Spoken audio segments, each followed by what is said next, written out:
Hello, student. Once again, I welcome you in Acharya's Corner classes. Again, I introduce myself. My name is KB Singh. I am a social science educator last 20 years. So, as you know that the chapter is power sharing is going on, and we have already discussed the various segment of this chapter. इस chapter के बहुत सारे ऐसे topic हैं जो हम discuss कर चुके हैं और मुझे उम्मीद है कि आपको वो सभी लेक्चर पसंद आए होंगे। अगर वो लेक्चर आपको पसंद आए हैं तो उसी कड़ी में हम लोग आगे चलते हैं और take the another topic of the chapter that जिस तरीके से हम लोगों ने श्रीलंका गवर्नमेंट ने क्या स्टेप्स उठाए अपनी मेजॉरिटी कम्युनिटी को सेटिस्फाइड करने के लिए और किस तरीके से the Sri Lankan government have taken all the steps in the favour of Sinhalese. Now let's discuss about that कि किस तरीके से Belgium government also sorted out the problem of accommodation. भाई बेल्जियम के अंदर भी मैंने पिछले लेक्चर में आपको बताया था कि 59% जो है डच स्पीकर हैं, 40% जो है फ्रेंच स्पीकर्स हैं, लेकिन जो फ्रेंच स्पीकर्स हैं 40% वो कैपिटल सिटी ब्रुसेल्स में आकर के 80% हो जाते हैं। So how the Belgium government sorted out the problem of accommodation, उसी को देखते हैं। दोनों सरकारों में अंतर है। Sri Lankan government is completely failed to sorted out the issue of power sharing and but Belgium government have make a very nice arrangement and और किसी भी तरीके का डिस्प्यूट, किसी भी तरीके की जो चीजें हैं वो बेल्जियम में नहीं आई। तो let's discuss that what kind of changes, what kind of steps taken by Belgium government just to accommodate the diversity which are found in Belgium. So let's discuss one by one point. देखते हैं। Number one, if we talk about the first point, अगर हम first point की बात करें, between 1970 and 1993 they have changes or they have amendment in the constitution.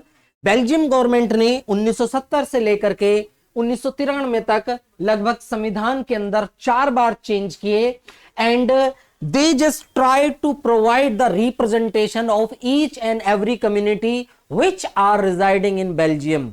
1970 से लेकर के 1993 तक बेल्जियम सरकार ने अपने संविधान के अंदर 4 बार चेंजेस किए और उन चेंजेस का मुख्य उद्देश्य यही था कि किस तरीके से जो डाइवर्सिटीज है बेल्जियम के अंदर उसको सेटिस्फाइड किया जाए, किस तरीके से उनको एकोमोडेट किया जाए so that all the people of Belgium can easily reside in a country with peaceful manner.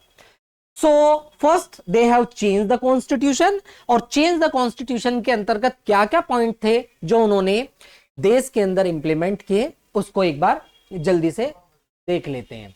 The first one is the constitution prescribed that the number of Dutch and French speaking ministers shall be equal in the central government.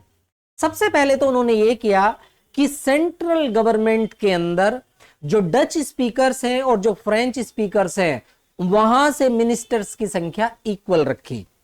अब अगर आप देखें तो भारत के अंदर हिंदू 80% है, 20% are rest of the community है, लेकिन हमारे यहां पर सबसे ज्यादा जो मिनिस्टर्स हैं वो मेजॉरिटी कम्युनिटी के हैं और सीधी सी बात है उनका अधिकार भी है।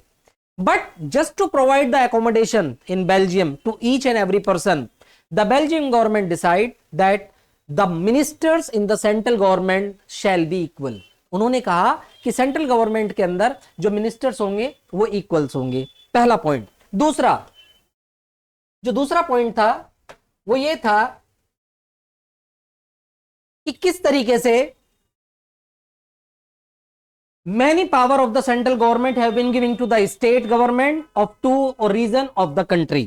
जो सेंट्रल गवर्नमेंट की पावर थी, some of the power is taken away from the central government and giving to the state government ताकि स्टेट गवर्नमेंट वीक ना रह जाए।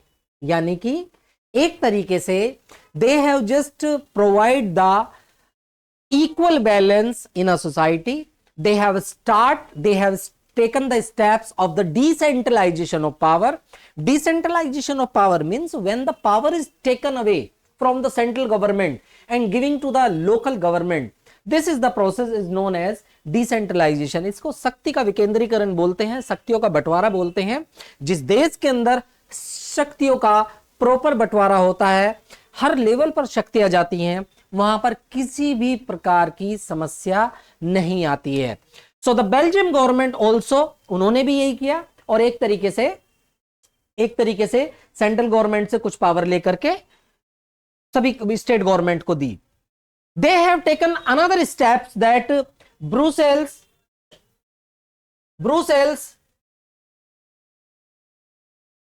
has the separate government in which both the communities have the equal representation. As I told you, Brussels is the 80% of French speakers which are in minority in the country, but in the capital city of Brussels they become in majority. लेकिन जिस तरीके से central government के अंदर Dutch और French speakers ministers equal रखे गए थे, उसी प्रकार से इक्वल रिप्रेजेंटेशन ब्रुसेल्स के अंदर किया गया और ब्रुसेल्स के लिए एक सेपरेट गवर्नमेंट का गठन किया गया.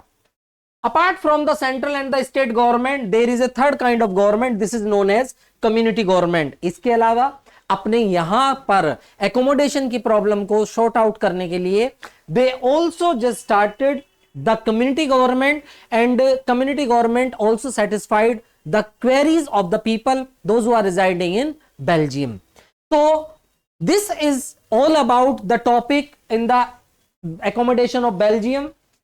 कॉन्स्टिट्यूशन में चेंज किया, 4 बार चेंज किया. कॉन्स्टिट्यूशन में चेंज करके नंबर ऑफ डच और फ्रेंच स्पीकर मिनिस्टर जो थे सेंट्रल गवर्नमेंट में उनको इक्वल किया गया. सेंट्रल गवर्नमेंट ज्यादा पावरफुल ना हो तो उसकी कुछ पावर को, कुछ शक्तियों को स्टेट गवर्नमेंट को दिया गया और कैपिटल सिटी ब्रुसेल्स में एक तरीके से सेपरेट गवर्नमेंट बनाई गई और इसके अलावा एक और थर्ड काइंड ऑफ गवर्नमेंट का भी गठन किया गया. Just to sort it out all the issues in Belgium, the Belgium government have taken the many steps and these steps are, ये 4 स्टेप्स थे जो सबसे पहले जो मैंने आपको यहां पर इस टॉपिक में बताए. तो इस टॉपिक के लिए बच्चों इतना ही काफी है.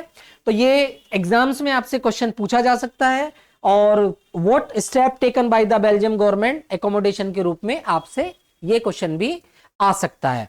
So this is all about the topic that the accommodation in Belgium.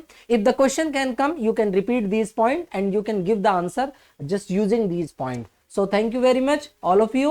So this is all about this topic. So next lecture में फिर से एक बार हम मिलते हैं. Till then, तब तक के लिए धन्यवाद.